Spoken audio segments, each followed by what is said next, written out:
Welcome to శ్రీతేజుస్ kitchen. ఈరోజు మన శ్రీతేజుస్ కిచెన్లో ఉగాది స్పెషల్గా బొబ్బట్లు ఎలా చేయాలో చూపించబోతున్నాను.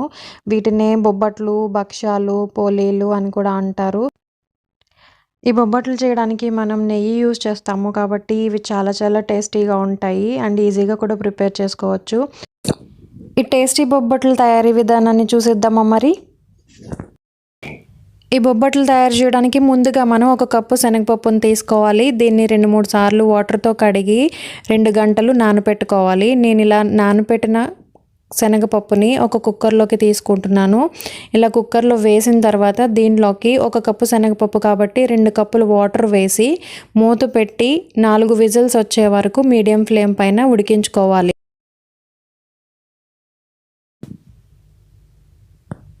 తర్వాత మనం పిండి కలుపుకోవడానికి ఒక మిక్సింగ్ బౌల్ని తీసుకుని దాంట్లో 1.5 కప్పు గోధుమ పిండి తీసుకుంటున్నాను.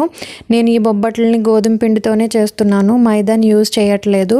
అలాగే దీంట్లోకి ఒక 1/2 టీ స్పూన్ సాల్ట్, అలాగే 1/2 టీ స్పూన్ పసుపు వేస్తున్నాను. పసుపు వేయడం వల్ల బొబ్బట్లకి మంచి కలర్ వస్తుంది. మీకు ఇష్టం లేకపోతే పసుపుని స్కిప్ చేసుకోవచ్చు. 1 కప్పు శనగపప్పు తీసుకున్నాం కాబట్టి మనం గ్రైండ్ చేసిన తర్వాత అది క్వాంటిటీ కొంచెం ఎక్కువ అవుతుంది. దానికి తగ్గట్టుగా గోధుమ పిండి 1.5 కప్పు తీసుకున్నాను నేను.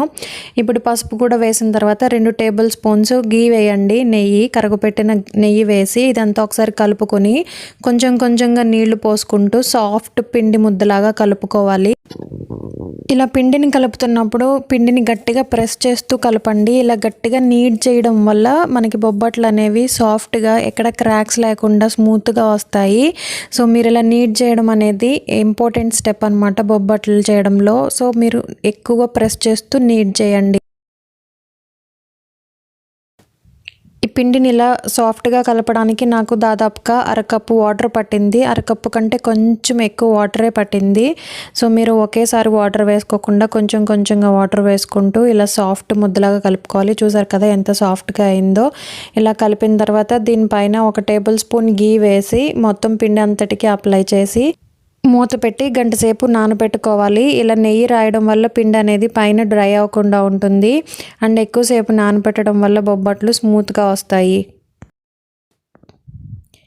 విజిల్స్ వచ్చి కుక్కర్ నుంచి ప్రెషర్ అంతా పోయిన తర్వాత మూత తీసి చూద్దాము. ఇలా మీకు పప్పు అనేది పలుకు లేకుండా ఇలా సాఫ్ట్గా ఉడకాలి.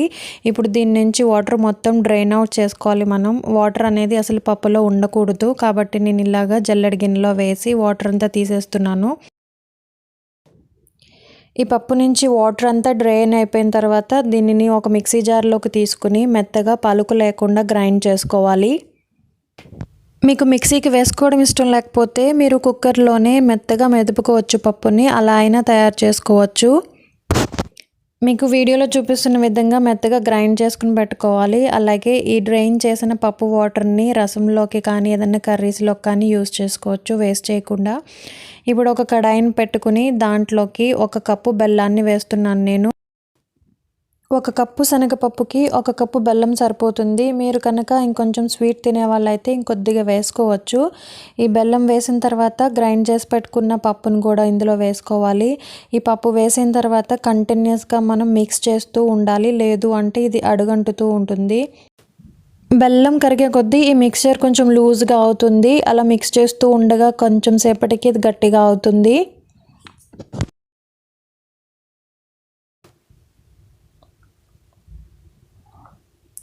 ఈ బెల్లం అంతా కరిగిన తర్వాత ఈ మిక్చర్ అనేది కొంచెం దగ్గరకు అవుతూ ఉంటుంది. ఆ టైంలో 2 టేబుల్ స్పూన్స్ నెయ్యి వేసుకోవాలి. అలాగే 1/2 టేబుల్ స్పూన్ ఇలాచీ పౌడర్ని వేసి మళ్ళీ బాగా మిక్స్ చేసుకుంటూ కలుపుతూ ఉండాలి. మనం చేస్తున్నవి నేతి బొబ్బట్లు కాబట్టి దీనిలోకి నెయ్యి ఎక్కువగానే పడుతుంది.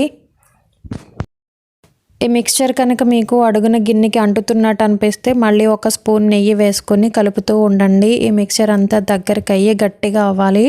అప్పటి వరకు కలుపుతూ మనం కుక్ చేసుకోవాలి. ఈ మిక్చర్ అంతా ఇలా గట్టిగా అయ్యి గిన్నెను వదులుతూ ఉంటుంది. ఈ టైంలో 1 టేబుల్ స్పూన్ గీ వేసి మళ్ళీ ఒకసారి బాగా కలుపుకొని గ్యాస్ ఆఫ్ చేసుకుని గిన్నెను పక్కన పెట్టుకుని ఈ మిక్చర్ని చల్లారి పెట్టుకోవాలి.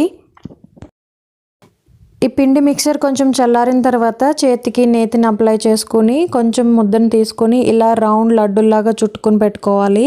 అలాగే ఈ మిక్చర్ అంతటిని ఇలా రౌండ్ బాల్స్ లాగా చేసుకుని ఆ ప్లేట్లో రెడీ చేసి పెట్టుకోవాలి.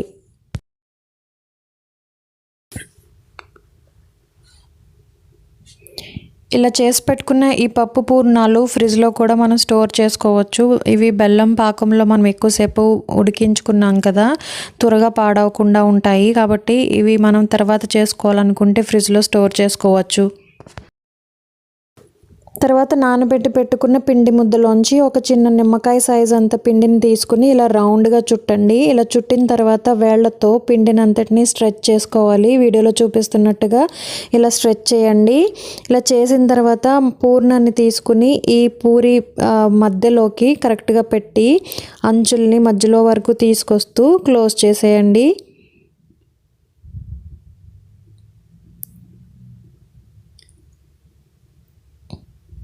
ఇలా వీడియోలో చూపిస్తున్నట్టుగా మీరు అంచులన్నిటినీ మధ్యలోకి క్లోజ్ చేసిన తర్వాత ఒకసారి వేళ్ళకి ప్రెస్ చేయండి.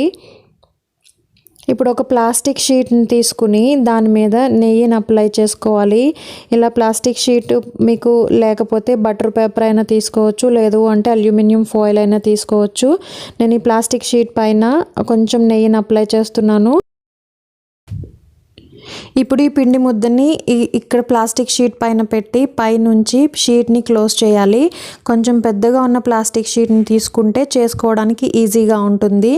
ఇలా క్లోజ్ చేసిన తర్వాత చేత్తో అనుకుంటూ మీరు ఇలా స్ట్రెచ్ చేస్తూ ఉంటే కనుక బొబ్బట్టు అనేది పర్ఫెక్ట్గా వస్తుంది. గట్టిగా ప్రెస్ చేయక్కర్లేదు. గట్టిగా ప్రెస్ చేస్తే మళ్ళీ పూర్ణం బయటకు వచ్చే ఛాన్సెస్ ఉంటాయి. కాబట్టి జెంటిల్గా ప్రెస్ చేసుకుంటూ మీరు ఇలా స్ట్రెచ్ చేస్తే బొబ్బట్టు అనేది మనకి రౌండ్గా పర్ఫెక్ట్గా వస్తుంది.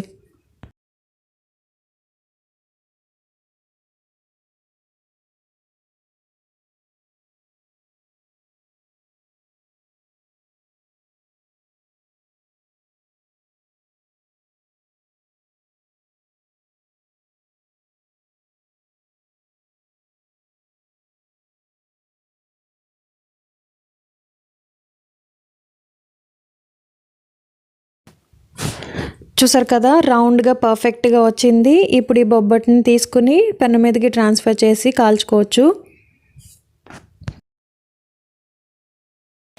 ఇప్పుడు ఒక ప్యాన్ పెట్టుకుని అది హీట్ అయిన తర్వాత మనం చేసి పెట్టుకున్న బొబ్బట్టుని దీనిపైకి ట్రాన్స్ఫర్ చేసుకోవాలి. ఇలా బొబ్బట్టుని వేసిన తర్వాత నెయ్యి వేసుకుంటూ రెండు వైపులా బ్రౌన్ కలర్ వచ్చే వరకు కాల్చుకోవాలి. ఈ బొబ్బట్టు పైన కొంచెం నెయ్యిని అప్లై చేసుకుని కొంచెం కాలిన తర్వాత రెండో వైపుకి తిప్పుకోవాలి. ఇలా రెండో వైపుని తిప్పిన తర్వాత కూడా దానికి నెయ్యిని అప్లై చేసుకుని బ్రౌన్ కలర్ వచ్చే వరకు 2 సైడ్స్ బాగా కాల్చుకోవాలి. ఇలా కాల్చుకుంటే మన బొబ్బట్టు అనేది రెడీ అయిపోతుంది. దీన్ని ఒక ప్లేట్లోకి తీసుకుని పక్కన పెట్టుకుందాం. మీకు బొబ్బట్టుని ముందు చూపించిన పద్ధతిలో చేతితో ఒత్తుకున్నాం కదా, అది కనుక మీకు కష్టంగా అనిపిస్తే మీకోసం ఇంకొక విధంగా ఎలా చేయాలో చూపిస్తాను. దీనికోసం కొంచెం పిండి ముద్దను తీసుకుని ఇలాగా వేళ్లతో స్ట్రెచ్ చేయండి. ఇలా స్ట్రెచ్ చేసిన తర్వాత దీని మధ్యలోకి పూర్ణం పెట్టుకోవాలి. ఈ పూర్ణాన్ని పెట్టిన తర్వాత ఎడ్జెస్ని మధ్యలో వరకు తీసుకుని వచ్చి క్లోజ్ చేయండి. ఇలా వీడియోలో చూపిస్తున్నట్టుగా మీరు ఎడ్జెస్ని అంతటిని మధ్యలో వరకు స్ట్రెచ్ చేసి ఇలా క్లోజ్ చేసుకోవాలి. తర్వాత ప్లాస్టిక్ షీట్కి కొంచెం నెయ్యి రాయండి. ఇలా నెయ్యి రాసిన తర్వాత పిండి ముద్దని దీనిపైన పెట్టి కొంచెం ఫ్లాట్ చేసుకోవాలి. ఫ్లాట్ చేసిన తర్వాత ఈ ప్లాస్టిక్ షీట్ని పైనుంచి క్లోజ్ చేసి చపాతీ కర్రతో నెమ్మదిగా రోల్ చేసుకోవాలి. ఇది జెంటల్గానే రోల్ చేయాలి. గట్టిగా చేస్తే మళ్ళీ పూర్ణం అనేది బయటకు వస్తుంది. కాబట్టి నెమ్మదిగా రోల్ చేయండి.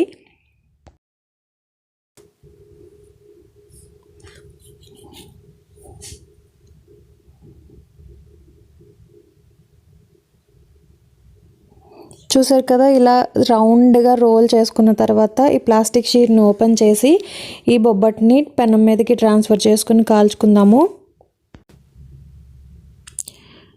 ఈ బొబ్బట్టుని పెనం పైన వేసిన తర్వాత కొద్దిగా నెయ్యిని అప్లై చేయండి. ఇలా అప్లై చేసిన తర్వాత సెకండ్ వైపుకి తిప్పి ఆ వైపు కూడా నెయ్యిని అప్లై చేయాలి. ఇలా నెయ్యిని అప్లై చేసుకుంటూ అటు ఇటు బ్రౌన్ కలర్ వచ్చే వరకు బొబ్బట్టుని రోస్ట్ చేసుకోవాలి.